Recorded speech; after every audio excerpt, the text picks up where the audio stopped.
viewing last night, it is obvious Charles loved each one of you. He loved you in a way that only the way Charles could. And as we start this service of memories, I'm going to invite Lindsay up here, or Avery up here, unless Lindsay wants to come up here. I'm going to invite Avery up here to share a little bit about her grandfather.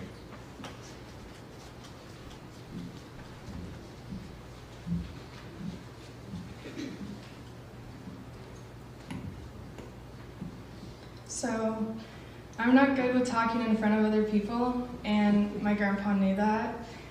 And so he's probably laughing at me right now, wondering why we all thought it was okay for me to come up here and speak.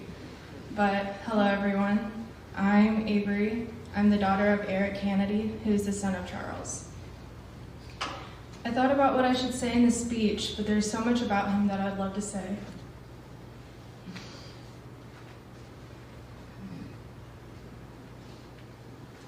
But then we'd be here for days. He spent so much of his time caring for others, and this is something I can do for him. He has made an impact on all of us in some type of way. He was always wanting to talk to everyone. No one was ever a stranger to him. He was loving, caring, and just had such a big heart. My grandpa made me laugh, smile, cry, and angry, but what family doesn't do that to each other? I remember a time that I was staying at their house, and I yelled at him, and he came walking up to me, and I ran back to that back bedroom so fast, and I locked the door behind me, and he told me to unlock the door, and so I did. And he told me to never lock a door in this house again, and when he tells you not to do something, you better not do it again. If you know me, you would also know I'm not big on bugs, the dark, or silence. And when I would stay at my grandparents' in the country where there was no sound other than a TV playing and darkness outside with many bugs and animals, I was also scared to be alone outside even if it was bright.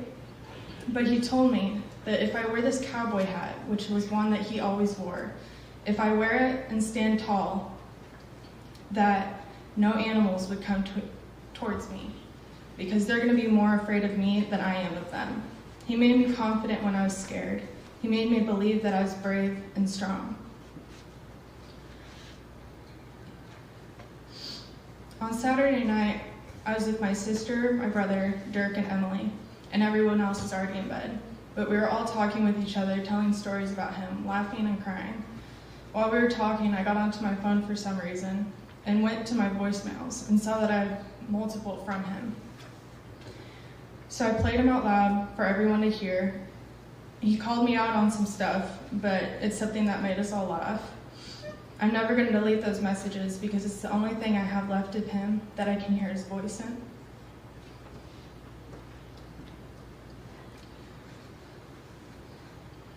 You don't realize how much of an impact someone has on your life until they're gone. I wish that I would have answered more of those phone calls and spent so much more time with him, but I can't.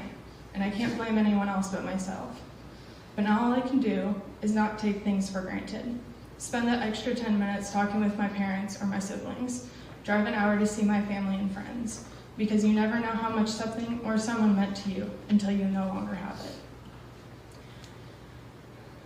There are many stories that I could probably say, but again, I don't want us to be here for the rest of the week. I know that this loss has affected us all in some type of way, some more than others. But we are all in the same spot with having a void in our hearts of where someone is supposed to be. But think of this. He was in pain, and we all know that he's not the type of person to tell us that he's in pain. But he told us and that he couldn't take it anymore. None of us knows how he felt and what he was battling on the inside. He's in a better place where that pain isn't with him anymore. He isn't hurting, but smiling. Watching over all of us.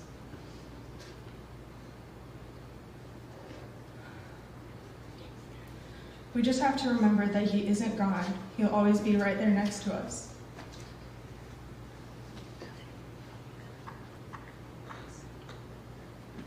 When you're sad, he'll be there holding your hand. When you're happy, he'll be there with you, smiling. He'll send us signs telling us that he's watching over us, just like he did when he was here. Now all I have left to say is thank you.